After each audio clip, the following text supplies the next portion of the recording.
수험생 여러분 반갑습니다. 메가스터디 논술 장진석 선생입니다. 자, 요번 캐스트는요, 2026학년도 인문계 논술 전형에 대해서 안내를 해드릴게요.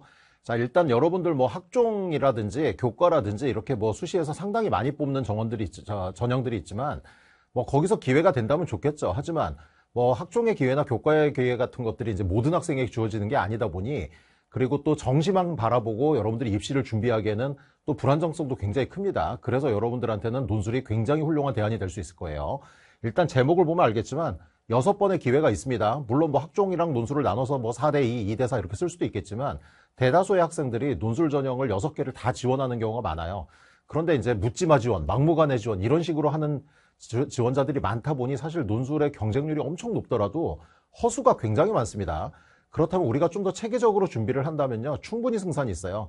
그래서 전반적인 입시 양상과 논술을 어떻게 준비할지, 그리고 어떤 방향으로 대학들이 선발을 하는지 이런 내용들을 중심으로 설명을 해보도록 하겠습니다. 자, 일단 전반적인 입시 상황을 보면요, 뭐 다 알고 있겠지만 이제 인구 감소에 의해서 수능 응시자가 계속 감소를 하고 있죠. 특히 2005년생, 2006년생 뭐 그때부터 시작해가지고 인구 절벽이 시작이 됩니다. 그러면서 수능 응시자는 계속 줄어들고 있고요. 그리고 대학 모집 정원은 거의 변화가 없습니다. 올해 같은 경우는요, 2026학년도는 오히려 대학 정원이 조금 늘기는 했지만 줄어들기는 쉽지가 않아요. 이게 여러 가지 문제가 있다 보니 대입 정원 조정은 어려운 상태에서 수험생은 줄어들고, 사실 학생들 입장에서는 대학 가기 좋은 시절이긴 해요. 그런데 문제는 뭐냐면 학생들이 원하는 그래도 어느 정도의 뭐 이름 들어본 대학, 이런 대학들로 따진다면 경쟁률은 여전히 높고 뭐 또 만만하게 그렇게 쉬운 건 아니겠죠. 자, 그래서 좀 더 냉정하게, 물론 지금 상황이야 좋지만 냉정하게 이제 입시판에서 어떻게 우리가 준비를 해야 될지 그런 얘기들을 좀 해볼게요. 자, 전체적으로 보면요, 일단은 수험생의 숫자는 줄어들고 있지만 중요한 거는 N수생의 비율이 지속적으로 늘고 있다는 걸 볼 수 있습니다. 과거에 비해서 20%대였는데 지금은 30%대가 넘어갔고요. 뭐 올해도 마찬가지로 N수생의 비율은 적지 않을 거예요. 그 얘기는 학생들이 이제 대학을 가더라도 그냥 뭐 생으로 재수를 하는 학생들도 많지만 반수의 비율도 굉장히 많고요. 삼수 사수를 하고 혹은 뭐 대학을 졸업하고 다시 수능을 치른다든지 이런 경우들도 굉장히 많습니다. 사실 그렇게 되는 요인은 여러 가지가 있어요. 뭐 경제적인 요인도 있고요. 그만큼 우리나라의 소득 수준이 올라가면서 공부에 투자를 하겠다는 친구들도 많아지는 거고, 혹은 과거에 비해서 대입 경쟁률 자체가 낮아졌기 때문에 졸업을 한 학생들 입장에서도 뭐 한 번 더 볼까? 이런 기회들이 또 있다고 생각을 하는 거죠. 그러다 보니 N수생의 비율은 계속 높아져 왔습니다. 한마디로 고3들 입장에서는요, 30%가 넘는 N수생에 대한 부담이 상당히 클 거예요. 그리고 N수생들 입장에서는 또 마찬가지로 N수생들끼리의 또 경쟁도 있을 거고, 그래서 입시에서의 N수생의 증가는 상당히 큰 영향을 주는 건 맞습니다. 그러면 그럴수록 정시는 정말 만만치 않은 싸움이 되는 거죠. 그래서 더더욱 논술 6번의 기회라는 걸 잘 살려야 되겠죠. 자, 전체적인 인원으로 보면요, 뭐 우리나라의 전반적인 입시 흐름으로 보면 수시는 늘리고 정시는 줄이는 그 흐름이 계속 기조가 유지되고 있습니다. 이제 올해 정시가 20%까지 2026학년도 20.1%까지 줄었고요. 수시는 이렇게 되고 있죠. 자, 전체 인원 대입 정원이 34만 명, 4년제 대학이 34만 5천 명을 선발을 합니다. 그 중에서도 논술 전형은 12,559명을 뽑는데요. 전체 비율로 보면은 3.6%밖에 안 돼요. 물론 작년보다 한 1,200명, 1,300명 가까이 증가를 한 건 맞지만 전체 비율로 보면 굉장히 낮은 비율처럼 보이죠. 3%, 3.6%면 크지 않잖아. 그런데 알겠지만 논술을 보는 대학들은 대부분 중상위권 이상의 대학들이기 때문에 실제 여러분들이 원하는 학교들은 거의 다 논술 전형을 본다고 생각하면 돼요. 그리고 또 그 대학들만 기준으로 보면 선발 인원이 그렇게 적지도 않습니다. 상위권 대학 기준으로 보면. 자, 그래서 충분히 기회가 될 수 있다, 이렇게 판단을 해야겠죠. 그리고 대학들이 논술 전형을 뭐 예를 들면 국민대라든지 뭐 이런 학교들이 올해부터 또 시작을 했는데, 옛날에 있다가 한 10여 년간 폐지됐다 다시 생긴 거거든요. 작년에 고대가 새로 이제 8년 만에 부활을 했고, 이런 식으로 많은 대학들이 논술 전형을 다시 이제 부활을 시키고 있습니다. 뭐 여러 가지 이유가 있어요. 사실은 논술 원서로 버는 뭐 대학의 수익도 무시할 수 없지만은, 그거보다 대학들 입장에서는 어떻게 보면 자기들이 원하는 인재상이 있을 거예요. 그런 거에 부합하는 학생을 일정 정도는 뽑고 싶은 거죠.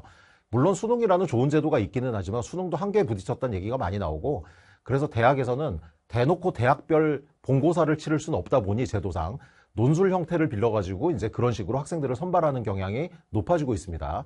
앞으로도 더 이 추세는 계속될 것 같아요.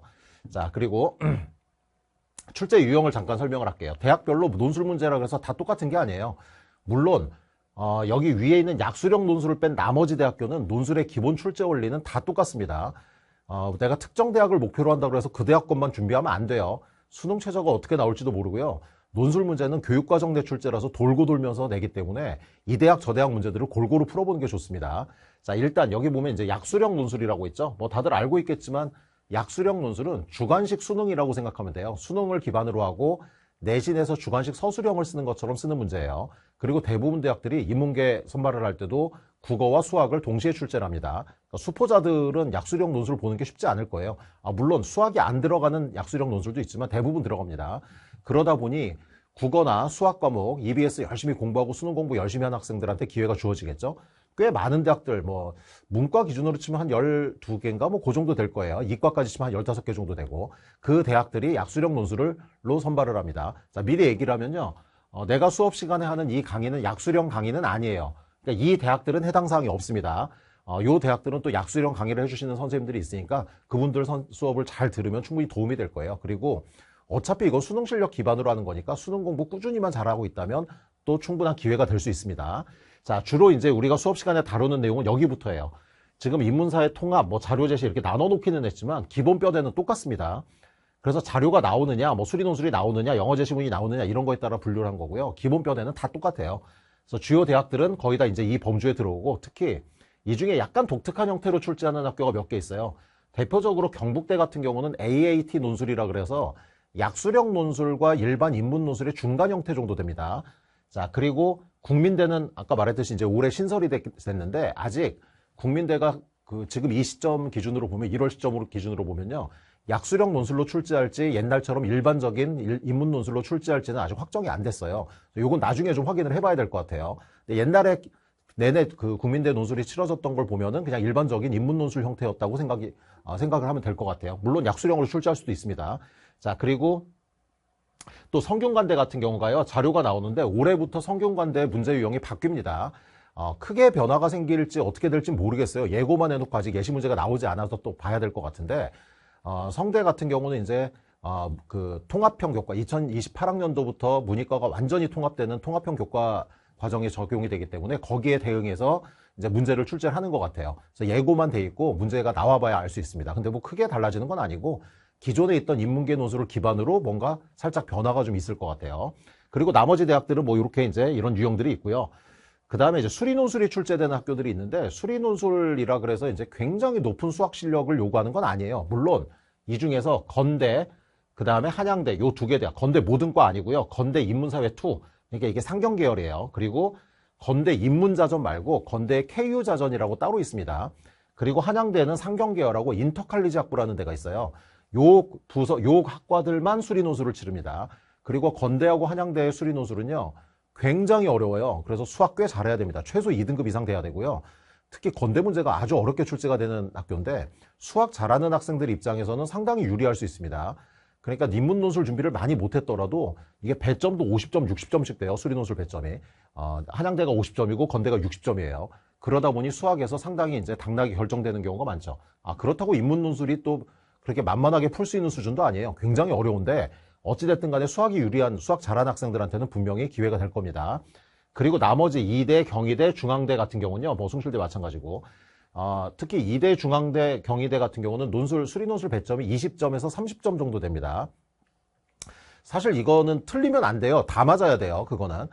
그래서 특히 뭐 중대 같은 경우에는 배점이 20점이지만은 수리논술로 결정되진 않아요. 합격권에 있는 친구들은 수리논술 다 맞는다는 걸 전제로 이제 나머지 인문논술에서 결정이 되겠죠. 근데 수학 실력으로 보면 뭐 1, 2등급 실력 아니더라도 확통 기준으로 뭐 한 3등급 대 나온다 그러면은 충분히 다 맞을 수 있습니다. 자, 이 수리논술 파트는요, 나중에 파이널 강의 때 준비하면 돼요. 기본적으로 수학 공부 잘하고 있다가 파이널 강의 때 우리 손우혁 선생님과 같이 파이널 강의를 찍고 있으니까 그때 선생님 수업 잘 듣고 따라오면 충분히 다 맞을 수 있습니다. 자, 그리고 영어 제시문이 나오는 학교가 있는데요. 2대 인문 1, 그러니까 인문 2는 사회계열인데 인문 1에서만 사회계열 말고 보통 우리가 얘기하는 인문계열에서만 이제 영어 지문이 나옵니다. 외대도 뭐 아무래도 외대는 학교 특성상 영어를 좀 중시하다 보니 외대 인문계열에서 역시 영어 지문을 출제를 해요. 그런데 이대나 외대에 나오는 영어 지문은 난이도가 그렇게 높진 않아요. 뭐 수능 기준으로 치면 3등급 정도만 되더라도 EBS 수준 정도의 지문이기 때문에 다른 제시문과의 연관성이라든지 이런 걸로 충분히 읽어낼 수 있습니다. 자, 이 모든 것들을 다 통틀어서 내는 학교가 연대예요. 연대는 인문사회 기본 논술에다가 영어 제시문이 길이가 수능 비문학 지문 길이만큼 되는, 그거보다 어쩔 땐 더 긴 지문이 나옵니다. 일단 영어 실력이 안 되면 연대 시험은 볼 수가 없어요. 영어 꽤 잘해야 돼요. EBS 지문 수준 아니고요. 대부분 논문에서 발췌를 하기 때문에 상당히 어렵습니다. 빠른 시간 안에 읽는 것도 어렵고요. 자, 그리고 거기에 자료가 아주 어려운 자료 문제가 나오고, 그리고 수학 문제가 출제가 됩니다. 그냥 종합 선물 세트 같은 거죠. 그래서 연대는 학생들이 그런 얘기예요. 120분 동안 시험을 보는데 시험 보고 나면 수능 1교시부터 4교시까지 다 본 것 같다, 뭐 이런 얘기를 하는데, 당연히 연대가 최저와 내신을 안 보고 뽑는 이유가 있습니다. 뭐 뒤에 이제 연대와 고대에 대해서 다시 설명하겠지만, 연대 논술은 조금 여러분들 다른 관점에서 접근을 해야 될 필요가 있어요. 막 노력해서 이렇게 만만하게 볼 수 있는 학교는 아니라는 거죠. 자, 어쨌든 유형은 이렇고요. 그래서 수업 시간에 약수령 논술을 제외한 나머지 연대, 뭐 여기 가톨릭 때부터 마지막 연대까지 모든 학교들에 대한 수업의 기본 원리는 다 똑같은 원리로 먼저 배우고 나중에 대학별 파이널로 공부를 하면 돼요. 자, 그 다음에 일단 대학에서 이제 논술 전형에서 내신 반영이 되는데요. 가끔 뭐 그런 얘기 들어봤을 거예요. 논술 전형은 뭐 내신 필요 없다, 뭐 논술만 잘하면 된다, 이런 얘기 들어봤을 텐데, 그 얘기는 무조건 맞는 얘기는 아닙니다. 자, 내신 분명히 영향을 줍니다. 자, 대학들 전형을 보면요, 논술 100으로 뽑는 학교들이 있어요. 논술 100은 내신이 상관없긴 하죠. 그런데 이렇게 생각해야 돼요. 논술 100을 뽑는 학교들을 가만히 보면요, 연고대부터 시작해서 서강대, 성대, 중앙대, 이대, 외대, 뭐 요런 학교들이에요. 건대까지. 주로 중상위권 이상, 상위권 대학들이라고 흔히 얘기하는 그런 학교들이죠. 그 학교들은 왜 내신을 안 볼까요? 내신을 안 보는 이유가 있죠. 특목고나 자사고 학생들을 더 많이 받기 위해서 그렇게 하는 거예요. 대신에 최저를 높여놓고 논술 문제도 어렵게 출제합니다. 그러니까 내신 상관없어 라고 얘기를 하더라도요, 논술 100인 대학은 실질 경쟁률이 높아질 수밖에 없어요. 잘하는 친구들도 많이 오고. 이거는 직접적으로 대학 전형에 내신이 상관없는 건 맞지만은 실제로 내신이 영향을 주는 거나 마찬가지예요. 제도 전체로 보면.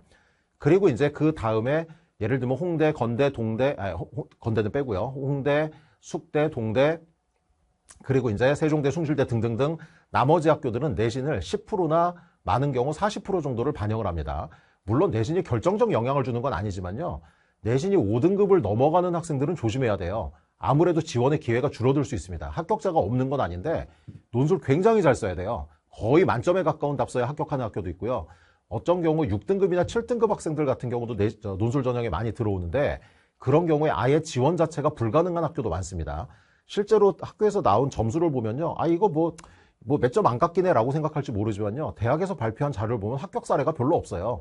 6등급, 7등급 대에서 합격하는 경우는 굉장히 드뭅니다. 내신 반영하는 학교에서. 그래서 본인 내신이 안 좋다면요, 당연히 그건 어쩔 수 없어요. 본인이 내신 관리 안 한 건 본인이 책임져야죠. 자기가 싼똥이니까 자기가 책임져야지. 그러면 그 부분에 대해서는 수능 최저를 확실하게 맞춰가지고 논술 100인 대학에 지원을 할 수밖에 없습니다. 그리고 혹시 이거 듣고 있는 고3들 같으면요, 고3인데 뭐 내신이 4점대 후반이다, 내신 버리면 안 됩니다. 4점대 후반에서 고3 1학기 때 내신 버려가지고 5점대로 확 떨어지는 학생들 되게 많아요. 왜냐면 고등학교 1학년, 2학년, 3학년 1학기가 동등하게 내신에 반영이 되는데, 즉 3학년 1학기가 고1 한 학년하고 똑같다는 얘기예요. 내신 반영 비율이.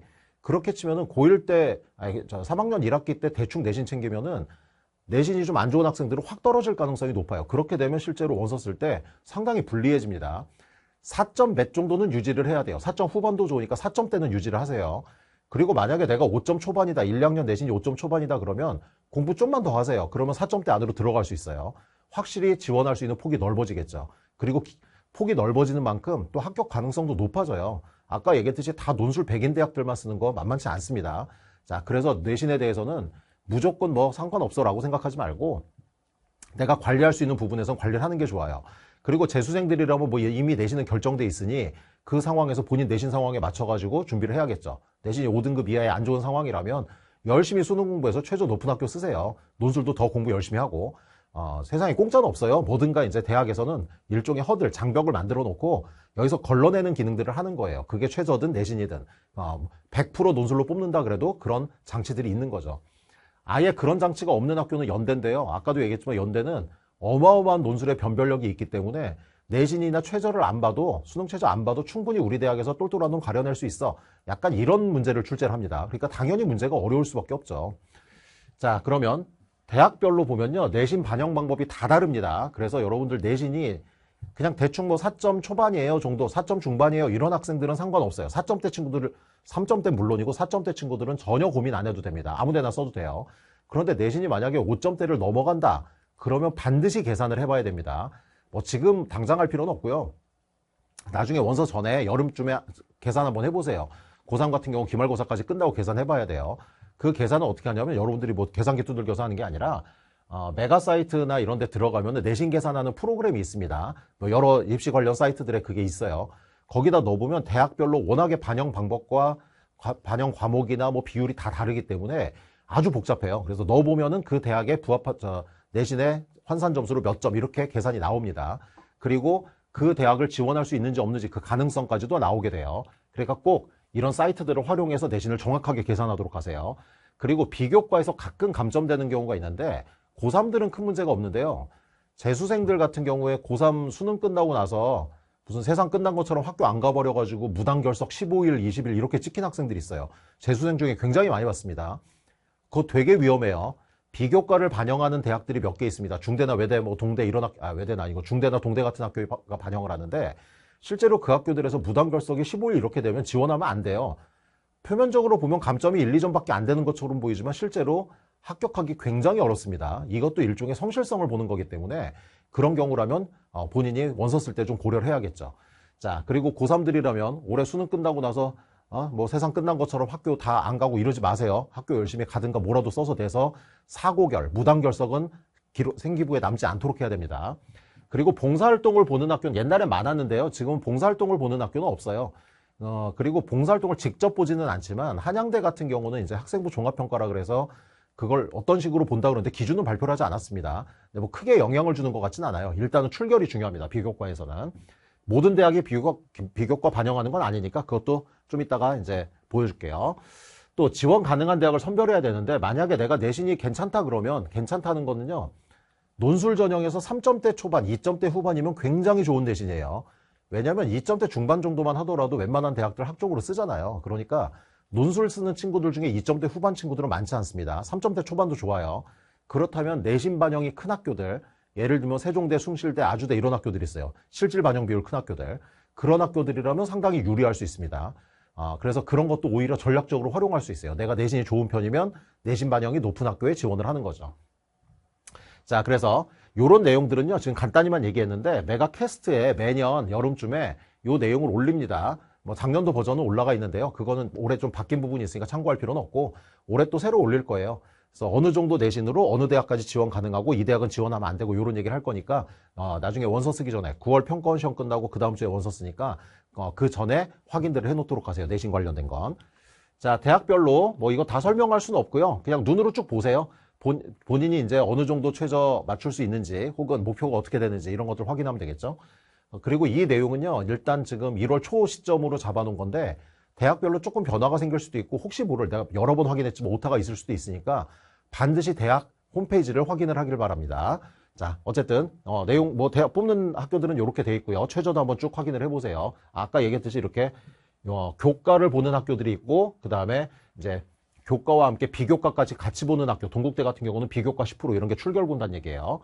자, 그리고 논술 100인 대학들도 쭉 보고요. 자, 그냥 한번 다 확인하세요. 넘길게요. 자, 이제 학생들한테 많이 논술 전형으로 가장 관심 있는 학교가 이 두 학교입니다. 당연히 뭐 정시로 친다면 뭐 어마어마한 성적을 맞아야 갈 수 있는 학교들인데 논술로도 상당한 인원을 뽑기 때문에 기회가 될 수 있을 거예요. 자, 연대 논술과 고대 논술에 대해서 잠깐 설명을 해볼게요. 둘 다 뽑는 인원은 아주 비슷합니다. 그리고 시험은요, 연대는 수능 전에 봅니다. 10월 달에, 주로 10월 초에 보고요. 고대는 수능 끝난 주 일요일 날 시험을 봅니다. 그러다 보니 이제 시험 일자가 서로 좀 떨어져 있어서 전략도 좀 다르게 세워야 돼요. 자, 학생부는 둘 다 반영하지 않고요. 논술 100이에요. 아까 얘기했듯이 특목고나 자사고 학생들에게 불리함을 없애기 위해서 이렇게 한 것 같아요. 자, 그리고 최저학력 기준은 연대는 없고 고대는 4합 8입니다. 4합 8. 상당히 높은 최저죠. 뭐 알겠지만은 고3들은 뭐 좀 만만하게 생각할지 모르겠는데 재수생들은 N수생들은 알 거야. 4합 8이 얼마나 어려운 성적인지. 자, 실제로 4합 8이고 올해 같은 경우, 작년 같은 경우는 고대 경영학과는 4합 5였어요. 최저 기준이. 대학에서도 너무 높게 잡았다고 생각을 했는지 올해는 경영도 포함해가지고 모든 학과가 다 4합 8로 이제 조정을 했습니다. 어쨌든 4합 8이면요.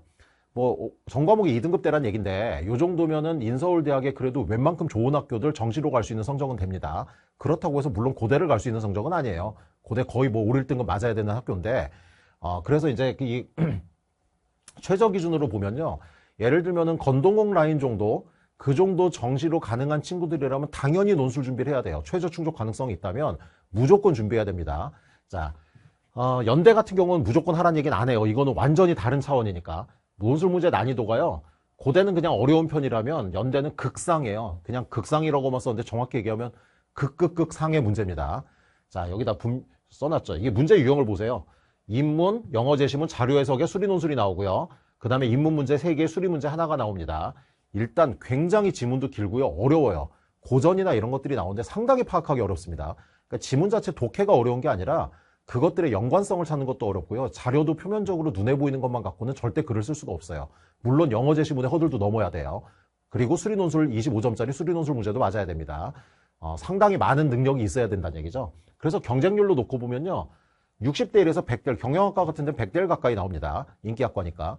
근데 60대 1에서 100대 1이니까 와 이걸 누가 붙냐 뭐 굉장히 경쟁률이 높다 생각하겠지만 대다수가 허수라고 생각하면 돼요. 뭐 지원했던 학생들한테는 좀 미안하지만 사실 연대 문제 난이도로 놓고 보면요. 대다수가 허수가 맞는 것 같아요. 그러니까 어지간히 해가지고는 이 실수 안에 들긴 힘들어요. 그래서 실제로는 한 10대 1 정도 되지 않을까. 이건 추정치입니다. 10대 1이라는 건. 제가 쭉 학생들을 보니까 그런 것 같아요. 한 진짜 10대 1 정도 되겠다 싶더라고요. 고대 같은 경우는 이거는 뭐 이제 요번 입시에 대한 결과가 나오지 않았기 때문에 고대가 이제 작년도에 처음으로 8년 만에 처음으로 논술을 봤잖아요. 얼마나 최저를 맞췄는지는 모르겠지만 대충 수능의 난이도나 이런 걸 고려할 때 수능 최저 기준으로만 놓고 보면 5대 1에서 10대 1 정도 되지 않을까 싶습니다. 4, 8을 맞춘 친구들 기준으로 보면. 물론 학과에 따라 굉장히 편차가 클 거예요. 이거보다 더 낮은 학과도 있을 겁니다. 근데 그건 뭐 아직 확정된 게 아니어가지고 대충 추정치예요. 그렇게 치면은 연대나 고대나 실질 경쟁률은 비슷하다고 봐도 돼요. 비슷하기는 한데 준비 과정이 다릅니다. 자, 연대 논술은요. 일단은 논술 반수생들이 굉장히 많이 봅니다. 실제로 연대 시험을 보러 가면요. 사실 별로 춥지도 않은데 그 10월 초에면 아주 추울 때는 아니잖아. 근데 학생들이 뭐 서강대, 성대, 뭐 이대, 중대 이런 과잠을 입고 와서 시험을 본대요. 재학생들 기죽이려고 하는 거죠. 고3들. 그래서 그냥 다른 대학에 이미 논술로 합격을 한 경험이 있는 친구들이 논술 준비를 하는 거죠. 더군다나 뭐 수능을 안 봐도 되다 보니 부담 없이 논술 합격자들 혹은 논술 아니더라도 정시로 갔더라도 연대를 위해서 따로 논술 공부를 하고 연대만 준비하고 시험 보는 친구들이 꽤 많다는 얘기예요. 지금은 군대 가 있는데 우리 조교했던 친구도 서강대를 논술로 합격했다가 연대 또 논술로 합격을 했습니다. 그 친구도 같이 서강대 다니던 친구들끼리 논술 공부를 같이 했는데 그 중에 뭐 6명인가 같이 했는데 한 3명이 붙었다고 그러더라고요. 그런 친구들이 붙습니다. 물론 그 친구는요. 다시 논술 시험을 봐가지고 경희대 한의학과를 갔어요. 논술 천재 같은 친구였는데 어쨌든 간에 그런 논술의 경험이 많은 그런 친구들이 붙고요. 또 현재 상위권 대학 재학생들, 뭐 논술로 붙었든 어쨌든 그런 친구들, 그리고 기본적으로 아까 보면 알겠지만 나오는 영역이 워낙에 모든 과목이 다 나오다 보니 수능을 기본적으로 잘해야 돼요. 그래서 수능 전 영역의 1, 2등급 대 학생들이 도전을 합니다. 그러니까 이 친구들이 실수라는 얘기, 허수가 아니라 이 친구들이 실제 범위에 있는 친구들이에요. 혹은 가끔 이제 연대 수업을 할 때마다 느끼는 건데 이거는 좀 재능의 영역 아닌가라는 생각이 들 때가 되게 많아요. 그래서 현강에서는 저는 그 현강에서 논술 파이널, 연대 파이널을 진행하지 않습니다. 왜 진행을 안 하냐면요. 현강에서 몇 번 가르쳐서 학생들을 붙일 자신이 없어요. 제 스스로가. 이게 좀 재능의 영역이라는 생각이 좀 듭니다. 그래서 인강으로는 뭐 많이 찍어 놓는데 인강 강의 숫자도 한 20강이 넘어요. 굉장히 긴 거. 인강에서도 항상 그 얘기를 합니다. 논술 연대 문제 1번 문제 첫 번째 기출문제 풀어보고 이건 아니다 싶으면 빨리 포기하라고 얘기를 해요. 왜냐면 이거 재능의 영역이 상당히 작용을 합니다. 그래서 어쨌든 기본적으로 글쓰기, 글 읽기 이 모든 능력이 출중해야 되고요. 이과생의 교차 지원이 많지는 않아요. 연대 같은 경우는. 반면에 고대 같은 경우는 최저 조건이 있고 그 다음에 논술 문제 난이도가 공부하면 해볼 만하다 보니 이과 교차도 상당히 많은 걸로 예상을 합니다. 자, 고대 같은 경우는 아까 얘기했듯이 정시로 치면 건동홍숙 라인 이상의 정시 성적이 나온다 싶으면 그 친구들이라면 무조건 지원을 해야겠죠. 자, 그리고 학생부가 약한 특목고 학생들 입장에서는 당연히 고대 논술이 기회가 될 수 있을 거예요. 이런 친구들이 지원을 합니다. 논술 준비 기간은요. 고대 같은 경우에는 기존 다른 대학 논술 문제와 유사한 부분이 많기 때문에 평소에 하던 대로 하면 돼요. 매일 아니고요. 주당이에요. 주당 서너 시간씩 6개월 이상 꾸준히 공부하고 다른 대학과 함께 준비한다면 충분히 가능합니다. 최저만 잘 맞추면 무조건 기회가 생길 거예요. 자, 그런데 연대 같은 경우는요, 매일 6시간, 최소 6시간 이상씩 3개월 집중해가지고 해야 되는데 6시간도 부족해요. 하루에 10시간씩 3개월 매달려서 그것만 공부해도 될까 말까입니다. 물론 전제 조건은 이런 전제인 학생들이 이렇게 공부한다는 얘기예요. 아무나 해서 된다는 게 아니라. 여기다 써놨죠. 연대 논술 합격 가능성은요, 준비 시간이나 뭐 이런 거하고 아무 상관없어요. 많이 한다고 붙는 거 아니니까 혹시 고3이거나 수능까지 준비하고 있는 학생들 입장에서라면 무리해서 지원하지 않는 걸 추천합니다. 그리고 수능 전에 시험이 있다 보니까 함부로 그거 매달렸다가 상당히 시간의 낭비나 멘탈에 영향을 줄 수가 있어요. 그러니까 차라리 그래, 나는 수능 뭐 연고대가 목표라면 뭐 고대도 좋은 학교니까 당연히 고대 목표로 논술 준비를 하는 게 더 좋은 방법이란 얘기죠, 현실적으로. 자, 그리고 반대로 기존에 논술로 붙었던 경험이 있는 학생들이라면, 그리고 또 수능 다시 보는 거 아니라면 연대 또 집중해서 해볼 수 있어요. 또 하나의 기회가 되니까. 자, 지원 여부 판단 이렇게 하세요. 충분히 영어 실력 되는지, 수학 실력 되는지, 또 논술 전형을 합격한 경험이 있는지, 그동안 논술 공부했는지, 독해력이나 글쓰기 능력이 내가 꽤 좋은 편인지, 또 독서량이 많거나 머리가 정말 좋거나 뭐 이런 거라고 본인이 이 조건에 해당된다면 연대는 한번 도전해 보란 얘기입니다. 반면에 고대는요, 저렇게 뛰어난 능력 필요 없어요. 수능 최저 조건 지원 충족되면 무조건 지원하세요. 자, 그리고 서강대, 성대, 한양대 등 다른 상위권 대학과 함께 충분히 준비 가능합니다. 물론 문제 유형은 약간 차이가 있어요. 이제 앞에 잠깐 썼지만 준개방형 논술이라 그래서 이제 정해진 다른 대학, 성대, 서강대 뭐 이런 학교처럼 그런 글을 쓰는 건 아니지만 기본 뼈대는 똑같습니다. 거기서 조금만 변형하면 되거든요. 그리고 나오는 지문의 수준이나 이런 것들도 엄청 난이도가 높진 않아요. 그러니까 함께 충분히 준비할 수 있는 학교니까 이거는 그냥 논술을 준비한다, 그리고 수능에 웬만큼 나온다 그러면 고대는 무조건 쓴다, 이렇게 생각하세요. 연대하고의 차이를 잘 구분해가지고 지원 전략을 짜야겠죠. 자, 이제 좀 중요한 얘기를 해볼게요. 오늘 하는 얘기 중에 가장 중요한 얘기야. 입시에 실패하는 방법을 알려줄게요. 어떻게 하면 망하는지. 자, 고3들 잘 들어야 돼요. 입시에서 제일 하지 말아야 될 게 고민과 방황인데, 보통 대부분 학생들이 고2 때까지 학종 노리다가 뒤늦게 깨닫고 고3 시작하면서 정시 집중해가지고 이제 1월 달부터 이제 정시 올인해가지고 정시 공부를 열심히 하죠. 혹은 뭐 좀 일찍 판단한 학생들은 2학년 때부터 난 정시 파이터야 이러면서 정시에 집중을 합니다. 문제는 그렇게 해가지고 성적이 잘 나오면 좋은데 그렇지 못한 경우에 대부분 학생들이 6월 평가원쯤 보고 충격을 많이 받아요. 6월 평가원에는 N수생이 한 5만에서 6만 명 들어옵니다. 실제 수능에서는 13만에서 15만 명이 들어와요. 그러니까 6월 평가원에는 N수생의 절반도 안 들어온 거예요. 그런데도 그 정도 들어온 N수생의 충격을 굉장히 받죠. 그리고서 이게 뭐 정시는 아니구나. 그래서 뭐 재수생 욕하고 막 그래요. 그러다가 학종의 어떤 기회를 살려보려고 학종이 뭐 아예 가망이 없으면 모르겠지만 학종이 조금이라도 가능성이 있어 보이는 친구들은 갑자기 그때 무슨 뭐 스펙도 쌓고 내신도 갑자기 챙기고 기말고사 잘 봐야지 막 이런 거 하면서 또 그걸로 한 2달을 호송세월을 보내요. 그리고 난 다음에 당연히 그 내신이 드라마틱하게 오르는 게 쉽진 않아요. 학종을 노리는 친구들은 1, 2등급 애들은 그 자리 잘 내주지 않습니다. 그러니 내가 내신이 드라마틱하게 오르는 것도 아니고 3학년 1학기에 스펙을 열심히 챙긴다 한들 그게 어떤 일관성이나 이런 걸로 볼 때 학종의 어떤 그 전공 적합성을 맞추기가 쉽지가 않죠. 그러니까 9월 평가원 때쯤 가가지고 기말고사쯤 끝나고 난 다음에 안 되겠다 이래가지고 이제 다시 정시에 집중을 해요. 그리고 고3들 특징인데 그러고서 그때 사탐 공부를 시작합니다. 아주 재수를 각오하고 있는 거죠. 사탐을 여름에 시작하면 어떡해요. 미리 시작해야지. 겨울부터 했었어야지.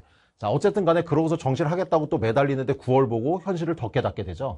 9월 평가원 이후에 역시 이것도 아니었어 이러고서 남는 전형이 뭐 있나 봤더니 논술이 있지.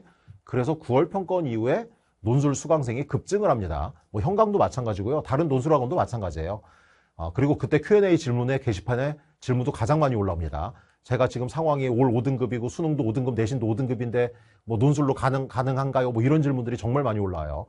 안타깝지만 만만치는 않습니다. 그때 그 상황에서 5등급 대 실력으로 논술로 붙여줄 자신도 없고 붙는 경우도 그렇게 많이 보진 못했어요. 지금 1월 달인데요. 지금 5등급인 건 괜찮아요. 지금부터 하면 되니까 괜찮은데 9월 시점에 그런 성적이라면 이미 늦었습니다. 사실은. 늦었다고 생각하면 정말 늦은 거예요. 논술이 단기간에 그렇게 막 드라마틱한 성적이 나오진 않거든요. 더군다나 최저 조건이라는 게 있기 때문에 수능 성적이 그렇게 올 5등급 대학생이 갑자기 수능 최저를 맞추는 것도 만만치는 않겠죠. 자, 그래서 일단 미리미리 준비하는 게 중요한데 방황하다가 결국 기회를 놓치게 되는 거죠. 자, 이렇게 되면요. 그 논술 올인 그렇게 했다가 결국에는 최저도 안 나오고 글자 수도 못 채워요. 논술 실력이 갑자기 늘어나는 것도 아닐 거고 이게 벼락치기가 안 되니까 당연히 떨어집니다. 자, 진짜 중요한 건 객관적이고 냉정하게 본인에 대해서 판단해야 돼요. 요즘 많이 나오는 얘기인데 이제 메타인지란 말 들어봤죠? 내가 내 자신의 주제 파악하는 거. 내가 누구인가를 객관적으로 알아내는 그 능력. 굉장히 중요한 능력이에요. 그래서 냉정하게 판단하고 어떻게 아무리 제도가 복잡하고 그래도 내 위치에서 내가 할 수 있는 게 무엇인가를 냉정하게 선택을 하란 얘기입니다. 그랬을 때 좀 더 좋은 선택이 가능하겠죠.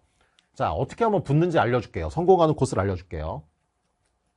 자, 일단 똘똘한 친구들은 선택과 집중을 잘해요.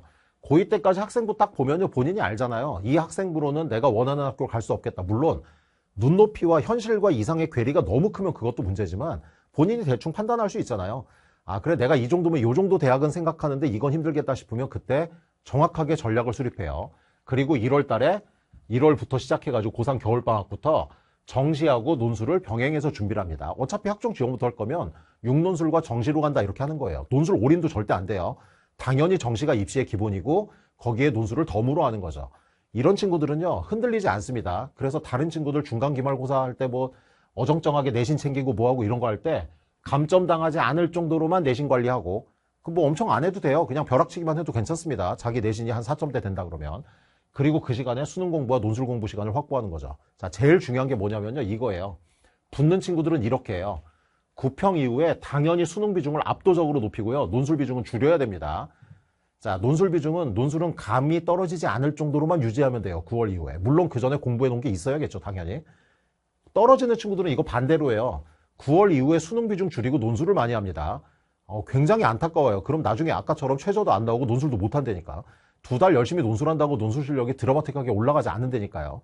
그래서 정확하게 여러분들이 전략만 잘 짜면은 요런 전략으로 가서 9월 이후에 확실한 수능 집중과 논술 이렇게 간다면 최저도 잘 맞추고 안정적인 논술 실력도 가질 수 있게 됩니다.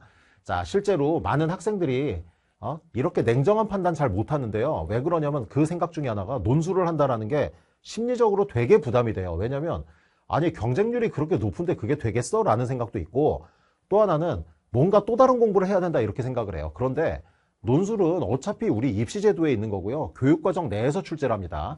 그냥 수능의 연장이에요. 연장이고 심화 과정이에요. 국어를 기반으로 하고 있고 사탐 영역의 내용들이 출제가 됩니다. 그러니까 여러분들이 논술을 하면서 뭔가 새로운 걸, 물론 사고의 과정이나 글 쓰는 거나 이런 건 새롭게 보일지 모르지만 실제로 배우는 내용이나 이런 것들은 수능과 다 연결되어 있기 때문에 시너지 효과를 낼 수 있어요. 논술은 별개의 과목이라고 생각하지 말란 얘기입니다. 그러니까 병행했을 때 훨씬 더 좋은 결과 나오겠죠. 자, 그래서 논술은 사고 과정 측정하는 시험이에요. 단기간으로는 힘드니까 초반부터 꾸준히 준비를 한다면 그렇다면 진짜 합격의 답안을 쓸 수가 있을 겁니다. 그리고 이런 논술에 대한 아주 구체적인 이야기들은 이제 올해 커리큘럼 2026년, 2025년 어떻게 이제 논술 수업을 인강에서 진행을 할 건지 그 이야기에 내가 넣어놨어요. 그러니까 그 캐스트도 같이 보면은 여러분들이 논술이 이런 거구나라는 걸 좀 더 감을 잡을 수가 있을 겁니다. 자, 이 6번의 기회 놓치지 마세요. 지금 여러분들이 이 캐스트를 보는 시점이 언제일지 모르겠지만 지금 보는 시점이 가장 빠른 시점이에요. 미루지 말고 바로 시작을 해보세요. 그러면 이게 무슨 새로운 게 아니라 우리가 이때까지 공부했던 수능의 영역이나 이런 거의 확장이구나라는 건 더더욱 잘 보일 겁니다. 그리고 시너지 낼 수 있어요. 그래서 충분히 가능하다 생각하고 도전하면 6번의 기회가 여러분들의 입시에서 굉장히 중요한 어떤 포인트가 될 수 있을 겁니다. 자, 그러면 우리 꼭 내 강의를 들어라 이런 건 아니니까 여러분들 논술에 대해서 굉장히 좀 열린 마음으로 보고 그리고 잘 선택해가지고 좋은 결과 나올 수 있도록 최선을 다해서 노력을 해보도록 하세요. 자, 그럼 오늘 준비한 내용 여기까지 하겠습니다. 감사합니다.